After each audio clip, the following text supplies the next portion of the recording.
I had spent 15 years of my life saving for this house, my dream home, and just 3 weeks after moving in, I found myself standing on my porch while two strangers called 911 to report that I was a squatter.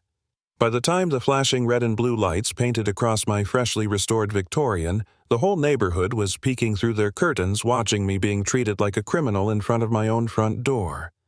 That was my welcome to Oak Street. I'm Michael. I work as a senior archivist at the City Museum, which means my entire life revolves around history, documents, proof, facts.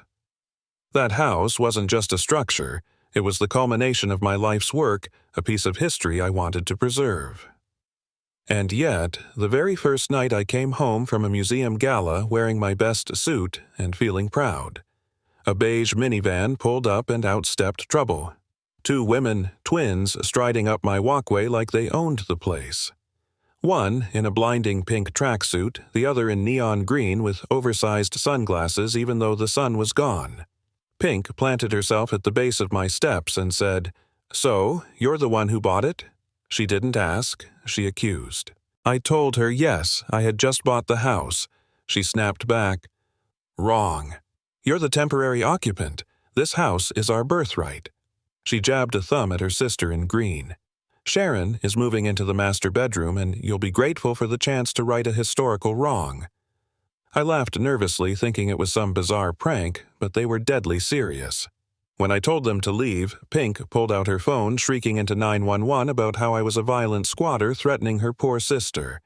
Sharon clutched her arm like I had broken it, though I hadn't even touched her. Minutes later, the police rolled up their lights, bathing my new home in chaos. One officer, Miller, asked for both sides. "Karen, that's what I called," Pink sobbed about ancestral rights and sacred family history.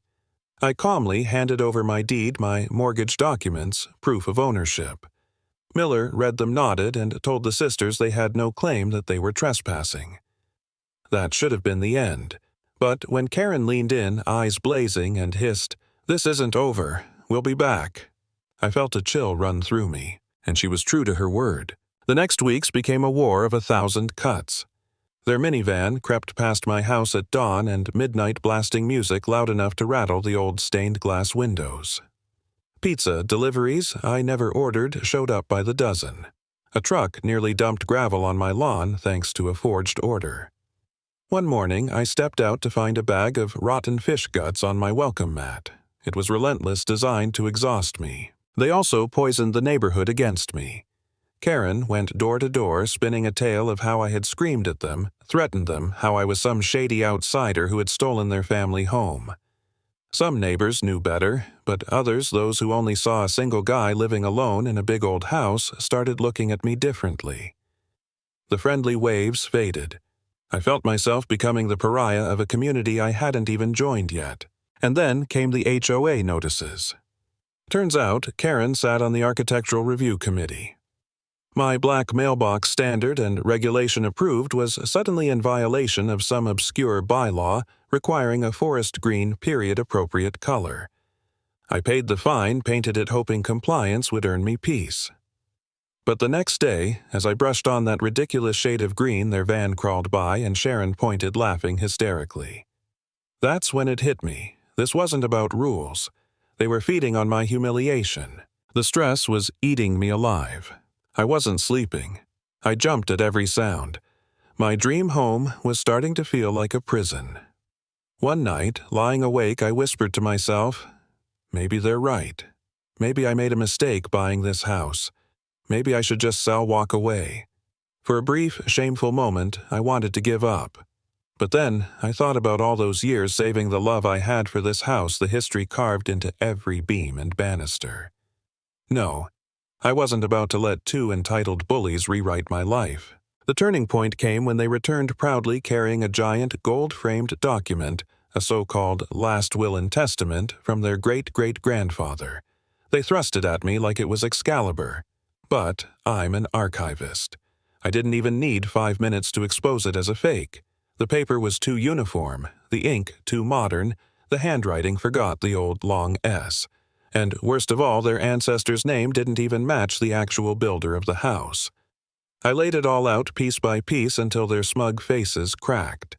They stormed off humiliated, but not defeated. I dug into the archives myself, and what I found turned their family story upside down. Their so-called great patriarch hadn't built the house. He hadn't owned it. He was the gardener.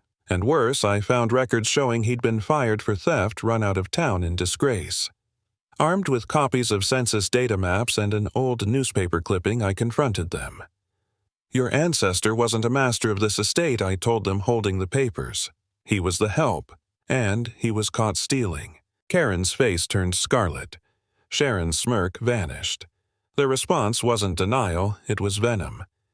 Karen leaned in close, voice shaking with rage. "You think you're so smart, but you just made this personal. You'll regret ever digging into our family's business." Sharon's cold whisper followed. "You're going to pay for this." That's when I knew the petty games were over. And then the war turned violent. One night at 2 a.m., a crash yanked me out of bed. I peered through the blinds and felt my stomach drop. My car's window was shattered shards glittering under the streetlight. Across the driver's side door, sprayed in dripping red paint, was a single word: thief. My blood boiled. This was no longer harassment, this was war. But they didn't know I had installed security cameras. I rushed to my office, pulled up the footage, and there they were, two hooded figures creeping up my driveway. One hurled a brick, the other scrawled their message across my car. They even high-fived before running off. Masked or not, I knew those builds, those movements. It was them. And then the clincher Sharon tripped on the curb as they ran, dropping something small. When officers arrived, we searched the grass. They bagged it a silver flamingo-shaped earring. Karen's signature accessory. I thought I had them dead to rights, but the sisters weren't finished. As police confronted them, they called 911 again this time, claiming I vandalized my own car to frame them. The audacity was staggering. Soon, my street was crawling with patrol cars, neighbors gawking as two realities collided. But when officers pulled out the flamingo earring and held it up, I saw Karen's shoulders slump. Sharon take a step back. Moments later, handcuffs clicked around their wrists. I should have felt relief, but the nightmare only evolved. They made bail. Their husband's money bought them a shark of a lawyer named Vance, who countersued me for defamation and harassment. Suddenly, I was drowning in legal bills, accused of being obsessed of digging up slanderous gossip about their ancestor. My savings evaporated. I was inches from breaking. And then, buried in this mountain of documents, their side accidentally handed over my lawyer founded a century-old family ledger, a payment of $500 to Jedediah Smith. The note read, "For your silence." Turns out, the gardener hadn't just been a thief, he had been bribed by none other than the Vance family, the ancestors of their own lawyer, to smear the original homeowner and steal a lucrative timber contract. Their entire family fortune and their lawyer's reputation was rooted in a fraud. When this evidence hit the courtroom, the mask shattered.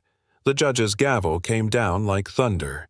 Karen and Sharon pleaded guilty to vandalism, to false reports, to harassment. They were fined, stripped of credibility, and forced to publish a humiliating full-page apology in the city paper. But the final blow was poetic justice. They had to fund a multi-million-dollar trust overseen by the Historical Society dedicated to preserving truth in history. Their money, their pride, their lies, all repurposed to honor the very facts they tried to bury. The last time I saw them, their faces were pale masks of defeat as they were led from the courtroom. My house, my sanctuary, was mine again. And as their reign ended, not with screams but with silence, I felt the weight lift. In the end, the truth doesn't need to shout, it just needs to endure long enough to be heard.